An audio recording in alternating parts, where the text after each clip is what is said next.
What's up, everyone, and welcome to the weekly Q&A. We're on week 2 of our quest to find a colder spot in the house to record. Our AC is still out. It should be fixed next week, so we moved downstairs. The trade-off is you can hear our neighbors doing yard work, so sorry about that. Everyone is doing yard work on our street. Everyone's always waiting. They're like looking up at our house. They're like looking through the windows, and the second we sit down to record, they're like, go, go, go! Mm-hmm. Lawnmowers, weed blowers, weed whackers, leaf blowers. They just get everything out. The good thing is, though, we have more shelves downstairs to film in front of. To show off more of our stuff. Behold, my stuff. And also, a shout out to Eli as Do or Do Not 7, who was very kind and sent us the Dexys Diner neon sign from Star Wars Celebration that I forgot to get. Thank you so much, Eli. It's very kind of you. This week we're doing 20 questions all about Obi-Wan Kenobi, starting with Cyrus, who asks what our favorite moments of the show were.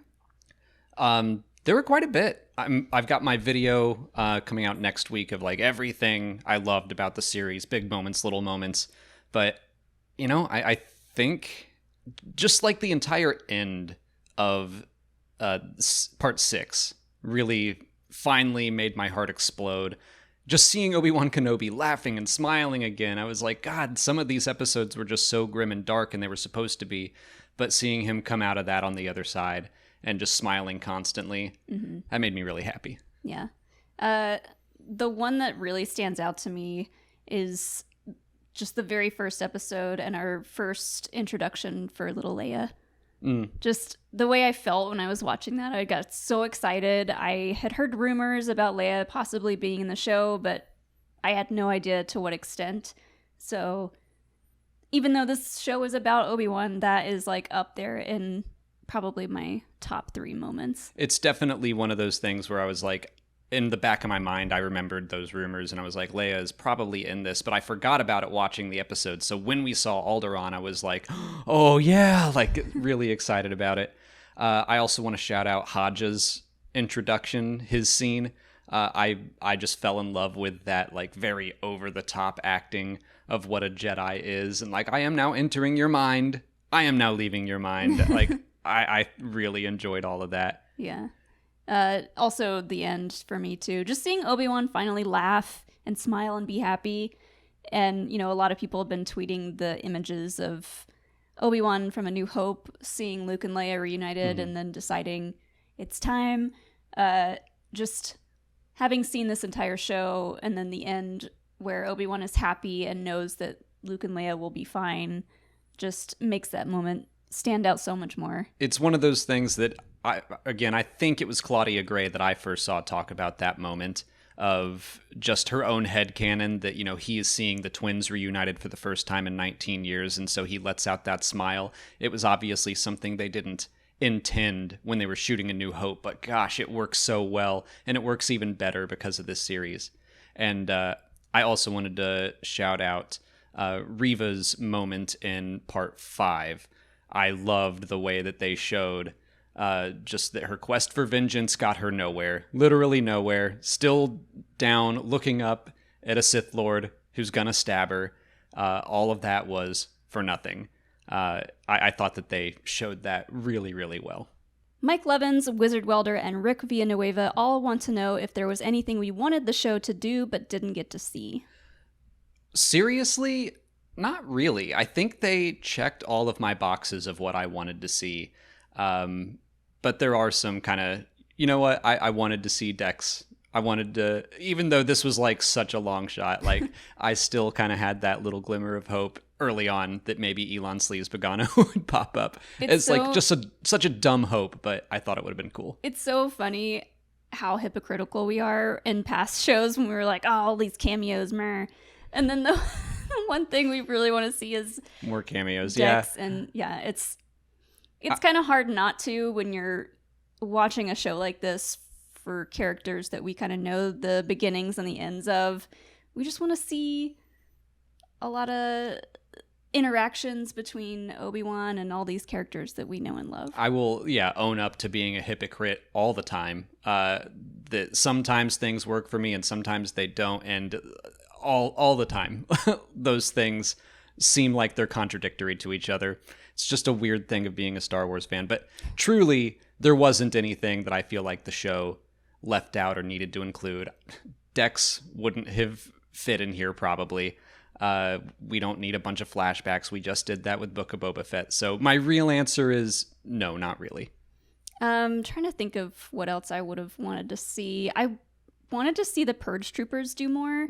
Yeah, that's good. I was kind of sad that they really didn't get used much at all. They were there in their costumes, but they might as well have been regular stormtroopers, in my opinion. I think that's a great answer. Totally agree with you. I loved seeing them, but you're right. They were just there to look different and cool, and there wasn't anything to them. They had a neat sounding blaster, and that's about it. Yeah. Also, I really would have liked to have seen we saw a little bit of it, but whatever was going through Vader's head while he's in the Bacta tank, or even when he's just like hanging out in his, I almost said his house. His castle? Castle. Yeah, it's a house. Yeah. That's where he lives. I would love to have seen him thinking about Padme. Yeah, they like really got close to, obviously they talked about Padme, but never by name. It would have been nice to just directly even have some dialogue between Obi-Wan and Anakin in that moment when he's apologizing, just like, I'm sorry for all of it. Not that all of it was Obi-Wan's fault, but just telling him, like, I'm so sorry about what happened to you. I'm sorry about Padme. Mm-hmm. That would have been really powerful and strong. Yeah, and like I love the moments that we did get between Anakin and Obi-Wan that were flashbacks of them, having that training thing. But even if they could have just kind of slipped in a few moments straight from the prequels, not even new footage, just the moments between Anakin and Padme, the clones, Anakin and Obi-Wan, I think that would have really hit harder right in the feels if they had just like stuck in just a few little moments from the prequels to show us what Vader was thinking about. Yeah, and not to mention there was precedent for that, because they did show Padme and like young Anakin in moments from the prequels as Obi-Wan was dreaming about it. They played audio clips from the prequels, so yeah, I think they could have gone a little bit further there.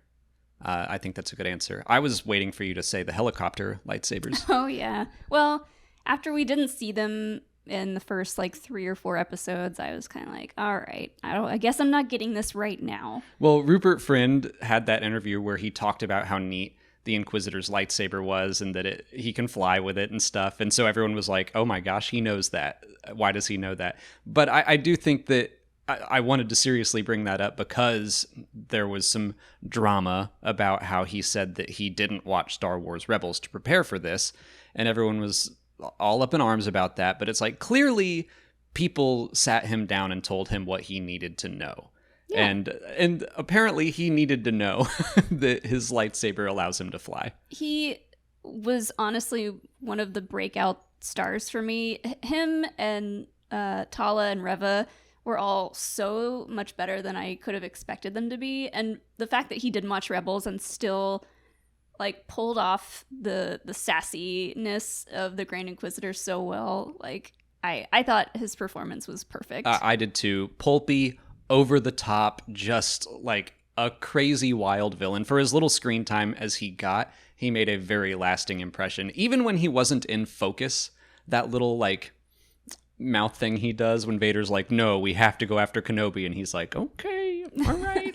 If he could have, he would have flown right off that set. I'm out of here. On his little takes off into space light copter, whatever we're calling it. Phantom Jedi asks how Reva shrugged off being stabbed twice.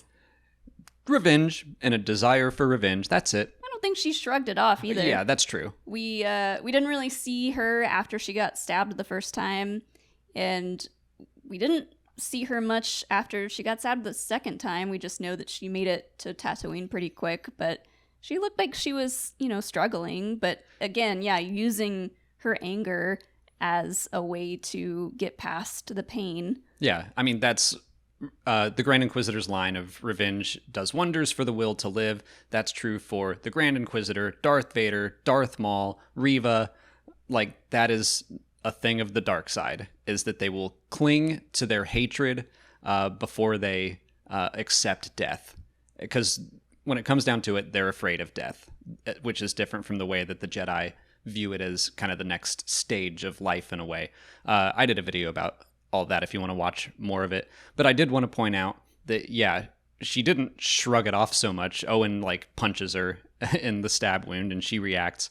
There also was a Bacta tank on Jabeam, so it is possible that she crawled her way over there, took a quick dip, healed a little bit, and then headed off. We don't really know the extent of the use of Bacta in the Star Wars universe besides the tanks. There could be patches. Oh, there are patches, There could be, like, emergency syringes.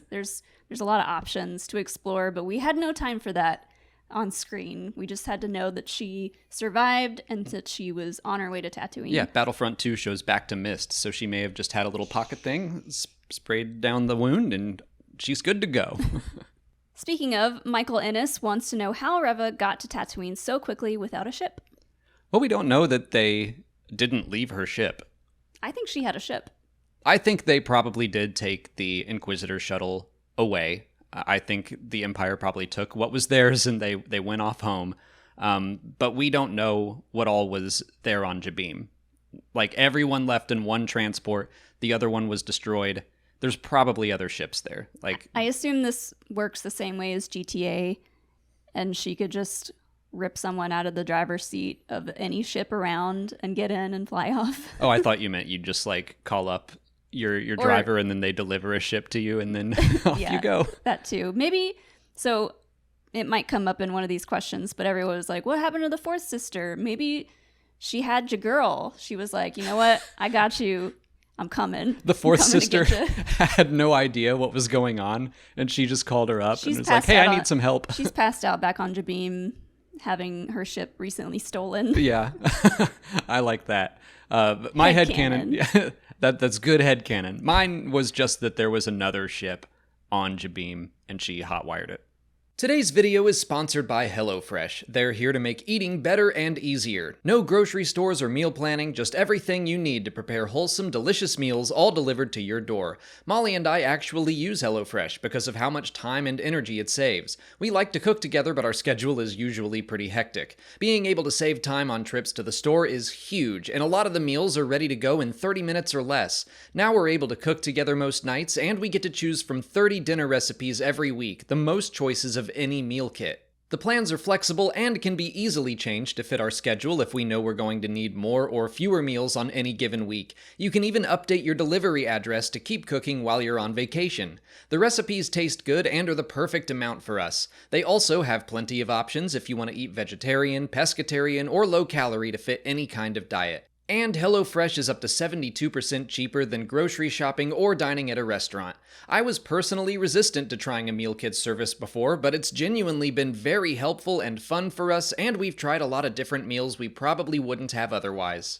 HelloFresh has a special offer for everyone watching right now. Go to HelloFresh.com and use code SWExplained16 for up to 16 free meals and 3 surprise gifts. Robert Miller, Mechload, and Richard all ask if Reva knew who Luke really was.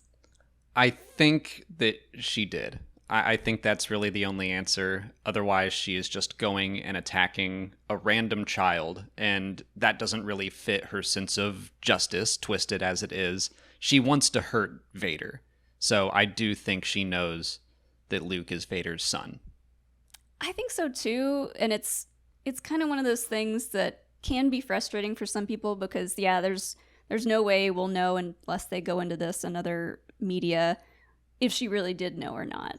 So it's just one of those things that is up for interpretation. But I think she had enough time to realize that if Obi-Wan was going to this much extent to help this one girl, and then he was gonna head to Tatooine if he couldn't save her, then Reva's smart. She would know that, like, these kids are really, really important enough for Obi-Wan to get his butt out of bed, what little bed he had, and go after them.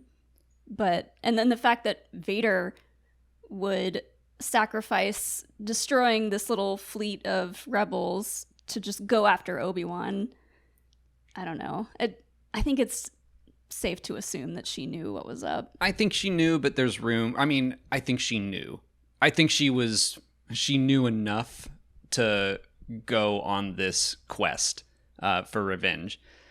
She may have not 100% known, but she's like, whatever, it's good enough. I'm angry and I have to hurt somebody. And I think this will hurt Anakin, so I'm going to do it. I think that's her jumping off point.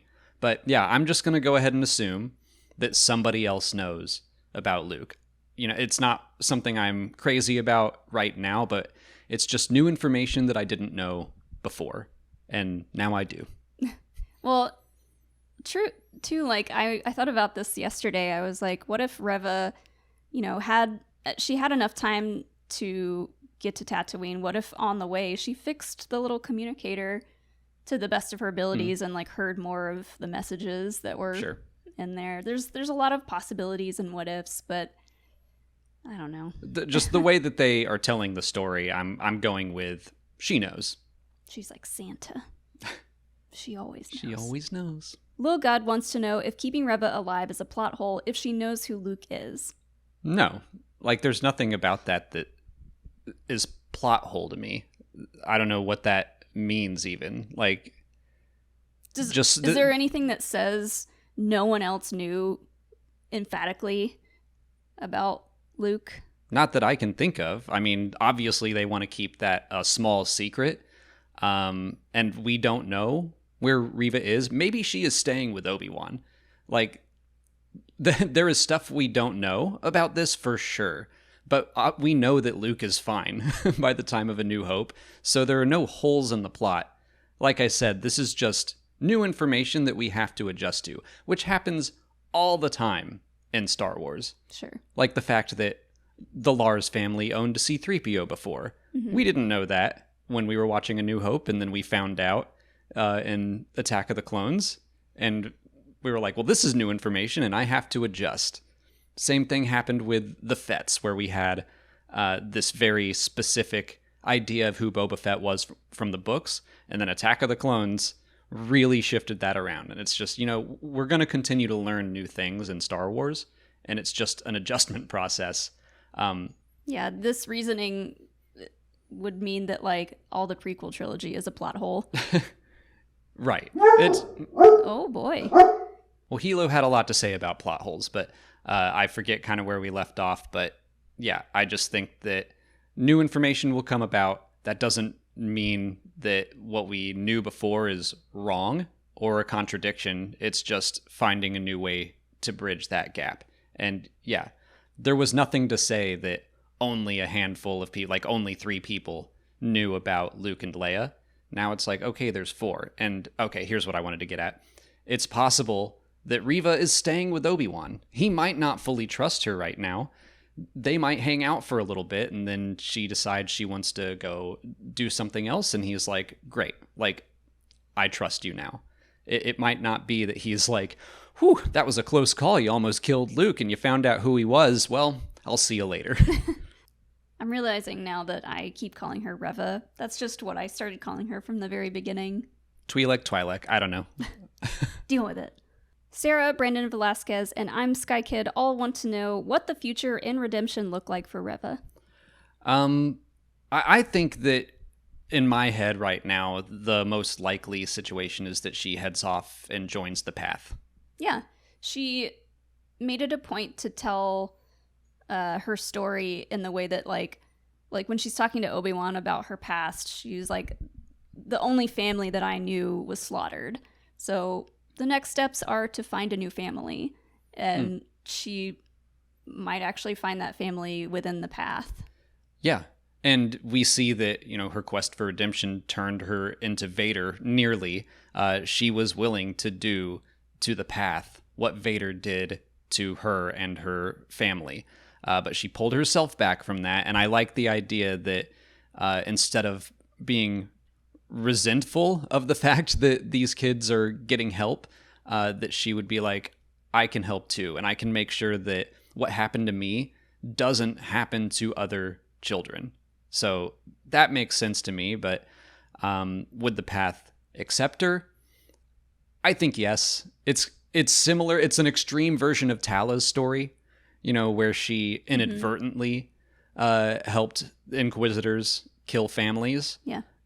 But I still think that in Star Wars, in the context of Star Wars in this mythology, that she would be forgiven and allowed to join their ranks. Yeah. I mean, people will say, oh, she did terrible things. She cut up people's hands. She killed people. I mean, Vader did all that stuff and worse and was still redeemed. It took a long time and he died right afterwards. But still, we need to see more stories of redemption where the person lives afterwards, lives to tell the tale, lives to, find their found family, which is what Star Wars is all about. And, teach other people that, hey, I came back from this and so can you. And fight for a better future, just like what Tala said. Dion Stauber asks if Reva will appear in The Mandalorian or other shows further in the timeline. I don't think so. I think that her story is going to be told more in this era if it continues. Yeah, she could certainly pop up again. I don't know if it'll be in future shows, though. Maybe in Andor? Yeah, I mean, Andor is close. I don't know. I like the idea. I really enjoy how distinct Obi-Wan Kenobi felt from The Mandalorian.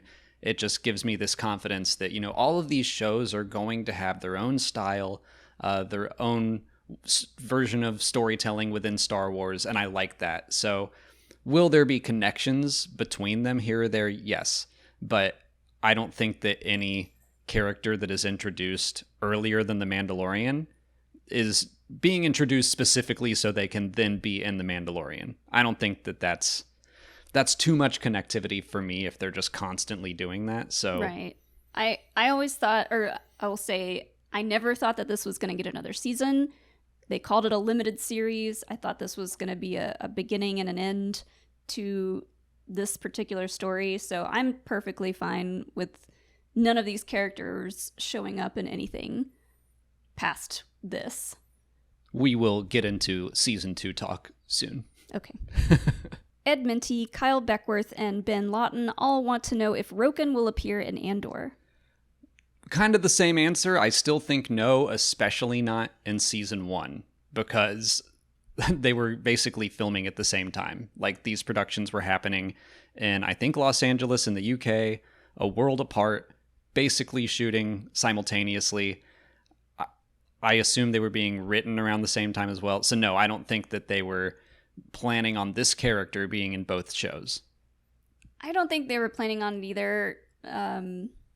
It would be cool if he popped up in Andor. Like, I'm thinking, even though they were filming in different areas, they could have filmed a quick something with him in it as like a hologram to pop up in Andor. Just like, hey, it's me, Roken. Here's a message from the rebellion. Bye. Like, goodbye. I mean, they did something similar in Mandalorian with what's his name? Grief Karga? Yeah. Well, he was part of that show. Yeah. But still, they can do that with anybody. Yeah. Palpatine looked like he filmed in his closet. He could have filmed from his home. He probably Same with did. Qui-Gon. Honestly, like, I didn't include a question about this in the video, but someone was asking about his makeup, and I was like, it does look a little off. I think it mostly matches his Return of the Jedi look more than his prequel look, but I do wonder if they just threw him in a cloak, filmed Ian McDiarmid for a couple lines, and then digitally did the makeup.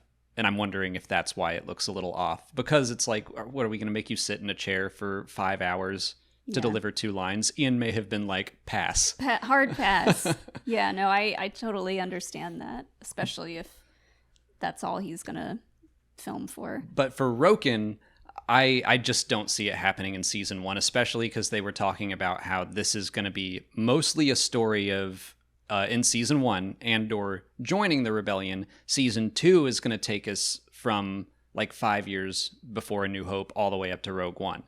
That makes a little more sense, where they might be bouncing around between different rebel cells and stuff. Also, Andor season 2 hasn't started filming yet, so by now they may have worked in some connectivity. This makes a lot more sense to me than Reva popping up in The Mandalorian, but I'm still skeptical. I mean, I absolutely think they're hinting at Roken continuing to fight, joining the larger rebellion. I think it would be cool if he popped up. I'm just not going to say, oh, it's definitely happening. Leftist Hominid asks how we would rate this series' usage of Hayden Christensen on a scale of 1 to 10. I think I give it a 7. Yeah. I think that when they used him... I'll say 6. Oh, okay. I mean, yeah, similar. When they used him, he knocked it out of the park. Loved seeing him in the cracked helmet. Loved the flashback scenes, obviously. I think that, I don't know when he was and wasn't in the suit. Part of me feels like I can tell, but that's probably BS. The stuff in the bacta tank and the stuff suiting up was all cool, but so quick. So I do wish that we had more with him and maybe a little more with Vader. I'm on the fence. I'm glad that they were reserved with him, especially at the start, but I do think that they could have done more with Hayden. Yeah, I only say 6 because I would have liked to have seen more of him, especially as Vader, but it's so difficult to do with the helmet because he needs the helmet to breathe, basically. And like, I wish that they could have done that last scene with him and Obi-Wan where he takes off the helmet completely and, fights. But he can't do that, because he needs it to live. And it probably wouldn't have looked great with the mouth moving, with all the prosthetics on the face. It just would not have worked. So as much as I wish I could have seen more of him in the makeup as Vader, it just doesn't work. I love the crack. I'm glad that they kept it that way. I just thought, even though we had seen it in Star Wars Rebels, I thought it was still chilling in live action. And I thought Hayden was amazing with what he did with like one eye.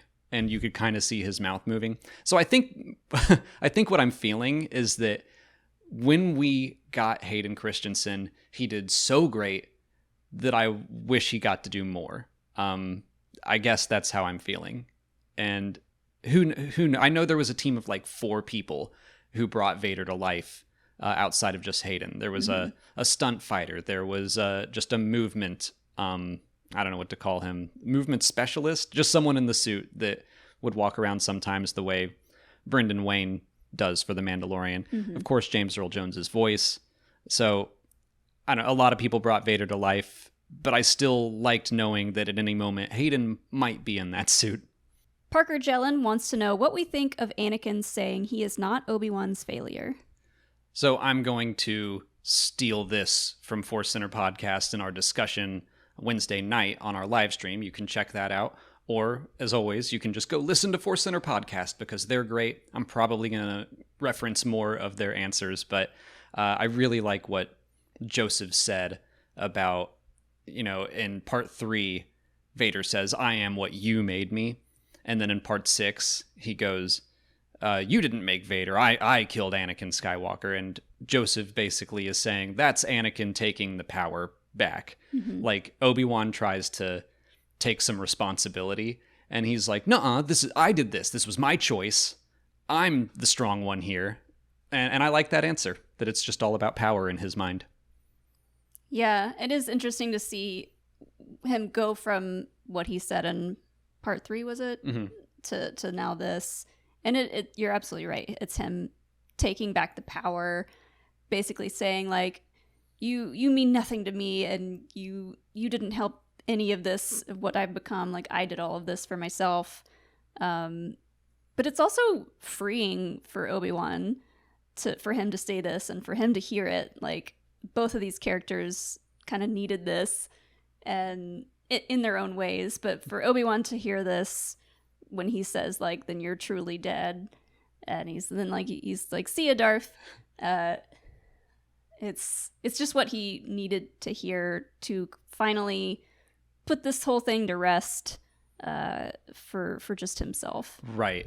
And I think that some people are interpreting that because Obi-Wan needed to hear it, that it might be Anakin coming out and trying to help Obi-Wan. I agree. I don't feel that that's what he was doing. I think he was, at any given time, he was trying to hurt Obi-Wan. So in part 3, he's like, "I know it's going to hurt you to hear that you did this to me, and I am you are responsible. And then when Obi-Wan says, like, you know what, you're right, I will take some responsibility, then he's like, whoa, hold on. Like, no, I did this, and there's nothing you can do that would affect me. I don't care about you that much, when he clearly does. It's really telling that Obi-Wan in that whole finale is in that fight is trying to apologize to Anakin, and that just makes him so angry. So of course his rebuttal is going to be like, I don't need your apology. You didn't have any part in this. This was all me. Exactly. JD Onesie asks if we wish Vader had said he had the high ground. Okay. JD Onesie asks if we wish Vader had said he had the high ground after burying Obi-Wan. I've seen some people saying that he should have said the thing, and I'm on the camp that no, he should not have said that, and I'm glad he didn't.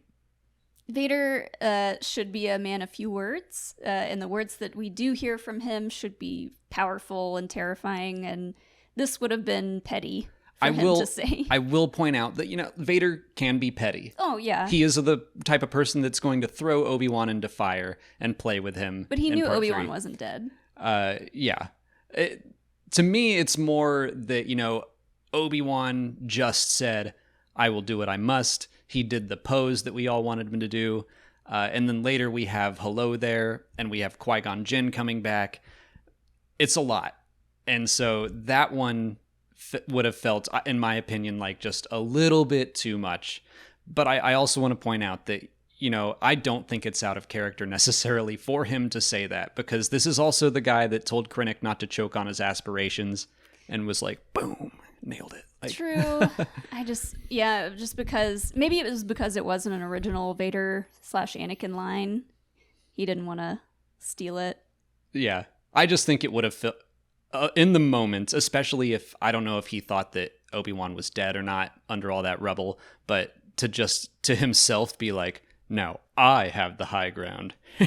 Like, it would have completely taken me out of the scene. I agree. I think it would have undercut the seriousness of what was happening, because I love what happens right after of Obi-Wan reconciling his past, kind of being attacked by his past almost, but then looking to Luke and Leia and the future and hope and breaking out of the rubble.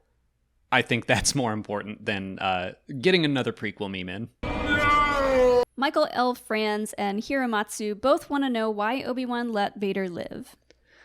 This is another thing we discussed on our live stream with Force Center, and I'm sure they talk about it in their podcast. So another shout out to Force Center, and there'll be a link in the description and all that good stuff to them. But yeah, I think that it's just out of character for Obi-Wan Kenobi, like the most Jedi of Jedi, to do that, especially after coming back to who he is and then just walking up and stabbing him and walking away. Yeah, it's just not the Jedi way, and I think he still can't bring himself to kill him. It's like what Reva says, like, do you really want Anakin dead? And maybe that question is rattling around in his head the whole time, like maybe there's still a chance. Maybe he's like, all right, I'm not gonna kill him just in case these two kids, when they grow up, they can reach him in a way that I could not. So I think he just can't bring himself to do it. Yeah, and it's very similar to kind of Luke and Kylo Ren, where he knows there's no way that he can bring Kylo back. Like, he probably could have shown up and dueled Kylo and killed him. But again, that's not what Jedi do. And obviously there's the whole case of, Darth Vader's in A New Hope, so we can't kill him. But in universe, I agree. I don't think he wanted to kill Anakin. I think this journey was about him getting past that and overcoming it. If you want to debate whether or not he has some moral responsibility for everything else Darth Vader does in the galaxy after that, that's a valid argument. But for the story, I just don't think it's what Obi-Wan... what would Obi-Wan do? We should make bracelets. I don't think that Obi-Wan would have done that. Yeah.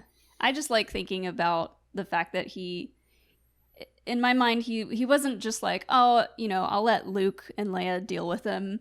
But it's kind of like, if they're going to ever find out about him and who he really is and who, their father was and is now, yeah, let them decide what they want to decide about it then.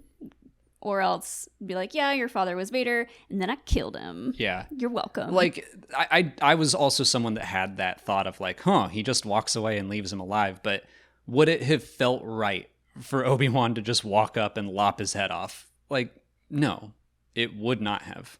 Tom T asks if the line from Return of the Jedi was addressed in the series. I think so, enough. So that's the line between Darth Vader and Luke, where Darth Vader says, Obi-Wan once thought as you did, as in, like, he once thought I could be brought back from this. But again, Force Center pointed out that whole discussion is kind of surrounding, I know that you were once Anakin Skywalker, my father. That name no longer has any meaning to me. It's a debate very much centered around Anakin Skywalker. And in that moment in the series, Obi-Wan is like, so then my friend is dead. And you did kill Anakin Skywalker. Yeah, I think it got addressed pretty clearly. Even before Force Center said that to me, I was still in my head kind of like, you know what, Obi-Wan saying he's sorry is, to me, enough of an olive branch to be like, you can come back. Like, I'm not going to keep fighting you. I'm sorry about what happened. And I think that is showing some level of belief that Anakin is still in there until Vader says no. Yeah, the idea, like we said before, of Obi-Wan leaving him alive is enough of a reason to say that this line was addressed. Yeah. Obi-Wan once thought as you did. Like, he was trying, didn't succeed, but still let him live. Yeah. To believe that, he can be brought back, just not by me. Kevin Dragos and Peter Tan both want to know why Vader and the Empire didn't go after the Organas after all of this. Because at this point, the Imperial Senate does have some power. And that's just the simple truth. The Imperial Senate has power all the way up until A New Hope. Yeah. I mean, Reva is chastised for kidnapping Leia in the first place. That you're going to go after an Imperial Senator's daughter to get Obi-Wan? Like, this is too far. And then in A New Hope, when they capture Leia, Captain Dane Geer, who I know his name because I missed it in trivia once, Dane Geer tells Vader that holding Leia is dangerous, that the Imperial Senate can do things about this. That's the whole point of the Death Star, is that they want to get rid of the Imperial Senate, and they feel like if they have the power to destroy a planet, then no one is going to stand up to them, including the Senate. Plus, Vader and the Empire are just too proud. They're too proud of themselves. They can't bring themselves to go after the Organas because, yeah, they wouldn't necessarily win that fight right now. Yeah, the Organas, Bail Organa is very popular in the Imperial Senate, so he's a very public figure, and doing anything, even if they had some sort of like proof that he was harboring a Jedi fugitive or was in contact with one or something, I just don't know that the rest of the Senate would have sided with the Empire. And it probably was going to bring up more trouble than it's worth. Obviously, the second the Death Star's built, who do they blow up? Yeah. The Organas. Like, true. I think that they were ready and waiting to do that for 10 years. I also think that they didn't know the Death Star was going to take that long. They probably thought, let's just wait. Krennic's going to have this super laser solved any day now. Any day now. And it took 9 more years. There will be no problems, no insurgents to come give us trouble. Yeah. Robert Miller and Lil God both ask if we wish there had been more Qui Gon in the show. Always. Yes and no. I am happy with the amount that we got, because from episode 1, when we saw Obi-Wan failing to communicate with Qui-Gon, I was like, got it.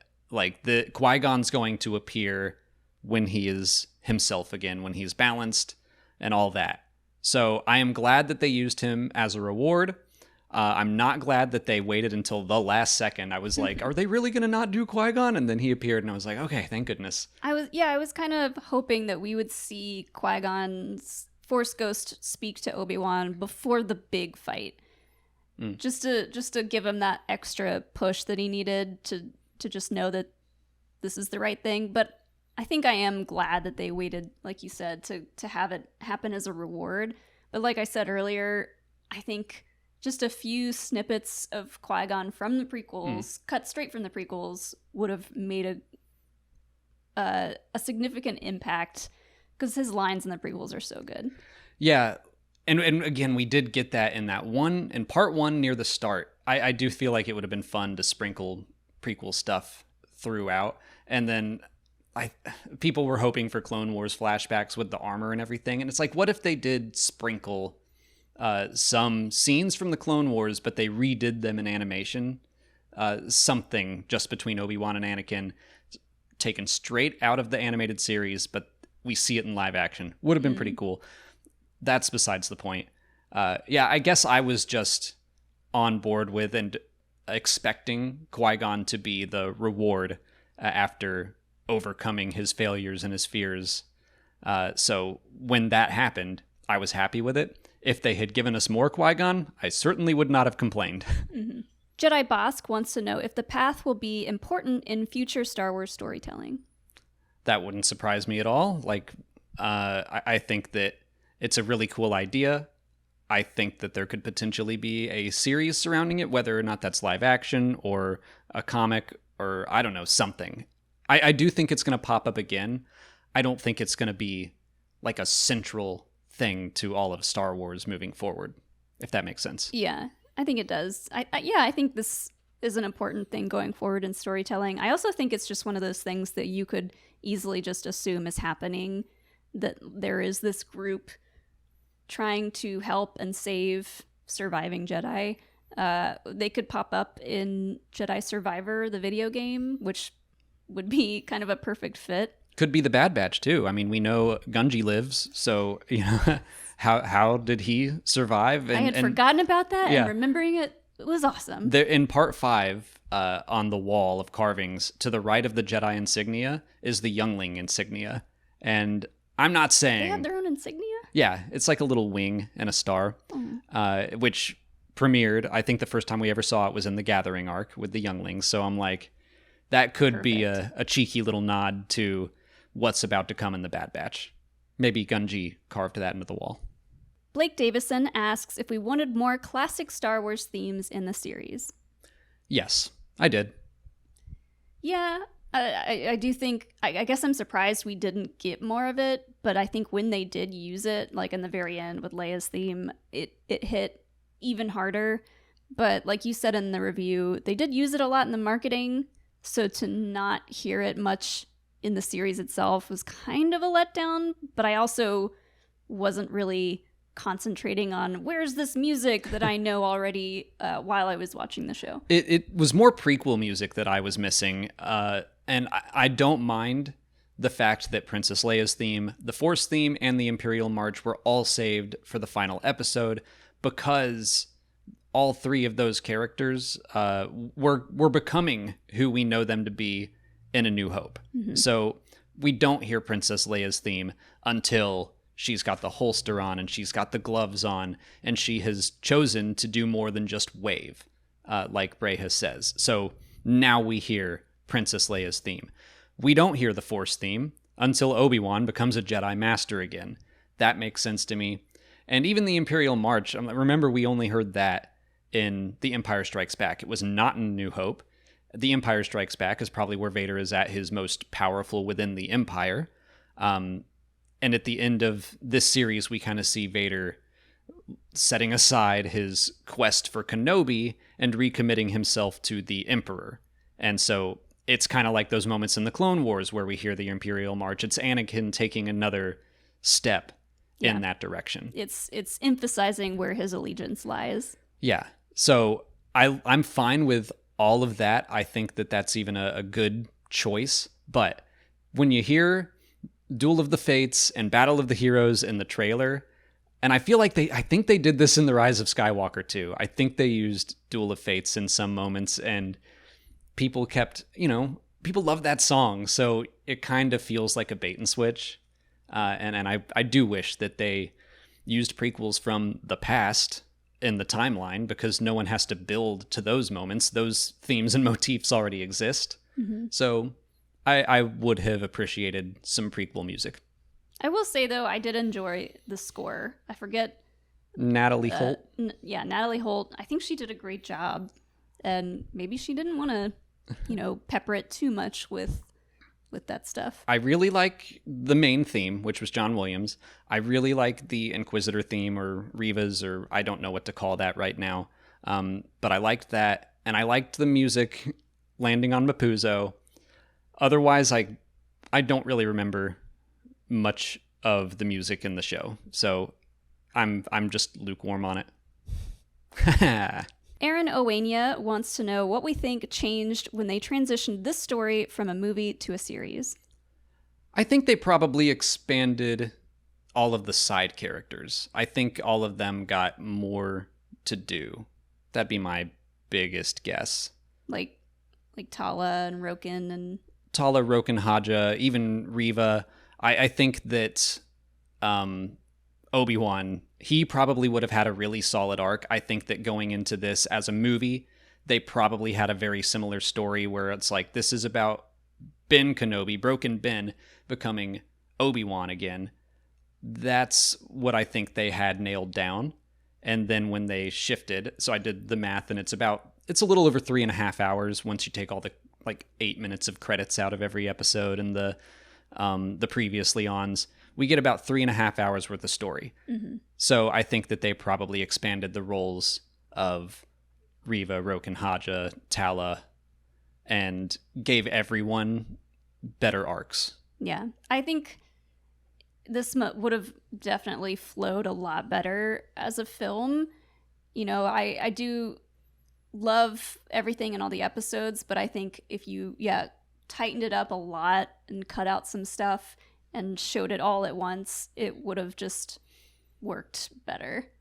It's a lot to binge at once, but I do kind of want to sit down and do that. Because, it does give me this sense that this is a long movie that they kind of arbitrarily broke into 6 parts. There are definitely beginnings and ends, and I think each episode progresses Ben's arc well and shows us where he is at. I think that's how they broke the story up. But there aren't... It's not the way that... It's not episodic the way The Mandalorian is. That's the word I'm looking for. Yeah.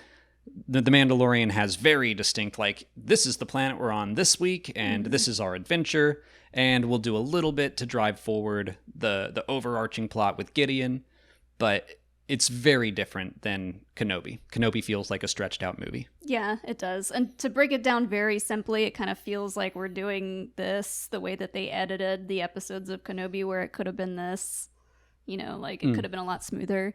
So, yeah, and there are points where, they're trying to have a beginning and an end to each episode where you're like, that doesn't feel satisfying to the end of this week's episode. I think I read somewhere that, they changed it from a movie to a series, and then they were about to go into production and they hit pause, and they kind of reworked some things. I think I heard that that's when they added the Inquisitors into things. So everything with the Fortress Inquisitorius was probably added in later. That may have been an extra trial for Obi-Wan to go through. And Reva may have been a completely different character, may have just been a fallen Jedi or something out for revenge against Vader. That's just me guessing, and I don't even know if that's correct, that the Inquisitors weren't added until that point. But she could have just been an Imperial officer. Yeah. But this is way cooler. Oh, yeah, I agree. And I hope the gallery gets into that. I don't think it will. They tend to be kind of cagey about behind-the-scenes stuff, especially with The Force Awakens and Rogue One and The Rise of Skywalker. And I wish they would tell us more. Behind-the-scenes stuff regarding the storytelling and how they went from point A to point B in creating the story. But I don't know, Reva was, Moses Ingram was sharing a little bit of stuff on her Instagram stories about some of the training that she went through behind the scenes with her fight with Vader that looked really cool. So I hope we get some cool stuff in the gallery episode. Maybe I should say they're being cagey around the development of stories. Like, they won't tell us what Michael Arndt's original screenplay was going to be like before JJ came on and then rewrote it with Lawrence Kasdan. We don't really know much about the development of The Rise of Skywalker. So I do think that it would be cool if they sat down and said, like, so here's what the movie was going to be, and then it was going to be this. And again, I don't think they're going to do that. I'm just interested in it. If they did do that, that's just going to boil the blood of a lot of fans and cause a big mess. Yeah, those are just people who want to be mad anyway. They'll find a reason. Sebastian Shobard, Jane Dalton, and Caleb Diaz all ask if there will be a season 2. Obviously, we don't know right now. I think they've left some things open. I don't think that I want an Obi-Wan Kenobi season 2. I don't think there's going to be a season 2. There was something that came out recently where I think, was it Kathleen Kennedy said, if there was enough engagement and there's story for it. Deborah Chow said something similar, and so did Ewan. That's kind of just like a bottle answer for a question like that. They're not going to just say no on camera and get up and leave. Yeah, they're not going to say, no, we'll never do more. I did think that Kathleen Kennedy said it well. She's like, we'll certainly consider it if there's a story. And I'm like, thank you. That's what they should be focusing on.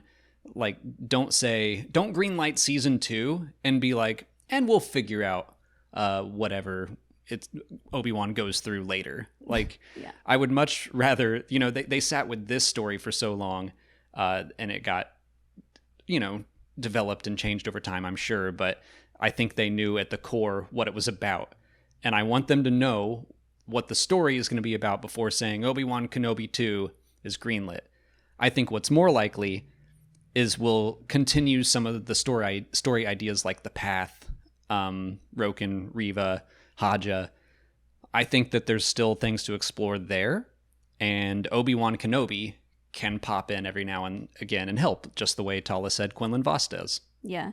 I have seen some interesting hot takes on Twitter of people saying, I wish this show was more about Obi-Wan. If you want a season 2, it's going to get further and further away from a show about Obi-Wan. And so, yeah, I think if we're going to get more of this story, make it a young Leia series, make it about the path, make it about Reva, just something where we can pivot a little bit and show more of these other characters, because we know what the rest of Obi-Wan's story is, basically. Yeah, and I think that Obi-Wan Kenobi had by far the best arc in this series. Like, I don't know what else people want from it. That to me, walking away from part 6, I was like, they crushed Obi-Wan's story. And yeah, maybe they expanded some of the other characters when they made it an extra hour and a half longer. But what do you want? I don't know. Yeah. It just seems like a weird complaint that we got more stuff and that it wasn't 3.5 hours of Obi-Wan being sad. I do want to say, if you thought that this show wasn't enough about Obi-Wan, I don't think you were watching it with the right mindset. I mean, it may have just not been. It may have been something that people didn't want him to leave Tatooine. I didn't initially. Then they should have watched the show. Well, like, if it's not what you want, then fair enough. But yeah, like, you would have known that from episode 1. Right. So, I don't know. I think that they should stop focusing on Obi-Wan if they are going to continue some of these story elements. For pretty much that reason. Like, I don't know what else he can go through. People have talked about, well, he could do kind of what we thought. I threw out the idea as well, that this could be about him learning to become a Force ghost, and it could be really weird and trippy with the Force, and he just stays on Tatooine, or he goes to the Wellspring of Life. But even that, I'm like, what greater trial are the Force priestesses going to put him through than he's already been on? Like, yeah, I mean, you said this in the live stream on Wednesday. Star Wars and Lucasfilm are much more likely to take risks in the books and the comics. So we could get something really cool and trippy about him becoming a Force ghost. It's not going to be a live action TV show. It might be a book or a comic. And another thing, Force Center pointed this out on their discussion of a potential season 2. How do you raise the stakes? not that you necessarily have to. Like, I think a lot of Star Wars fans would welcome something weird and trippy and kind of slower paced about Obi-Wan. But most people are going to be like, how are they going to go bigger and better than they did in season 1, where Obi-Wan had to save Princess Leia from Darth Vader and they fought again for the first time in 10 years, and like... Those are the people that want a Vader show as a sequel. Yeah, maybe. But I mean... like, we've got enough Vader stuff. It's like that's already such an epic story. How do you make Obi-Wan Kenobi season 2 bigger? So that's why I think, let's focus on something new, and Obi-Wan can obviously still appear, but I think his arc is done.